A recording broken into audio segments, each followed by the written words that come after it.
السلام علیکم ورحمۃ اللہ وبرکاتہ۔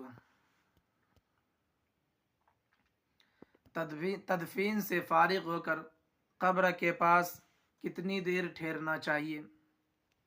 تو اس کا جواب ہے کہ فقہائے کرام نے فرمایا مستحب یہ ہے کہ تدفین سے فارغ ہو کر قبر کے پاس کم از کم اتنی دیر ٹھہرا جائے کہ ایک اونٹ ذبح کر کے اس کا گوشت تقسیم کیا جا سکے، اور اس دوران میت کے لیے ثابت قدمی اور مغفرت کی دعا کرنی چاہیے اور قرآن پاک پڑھنا چاہیے، جیسے میت کے سرہانے سورہ بقرہ کی ابتدائی آیتیں اور پاؤں کے جانب سورہ بقرہ کی آخری آیتیں پڑھنی چاہیے۔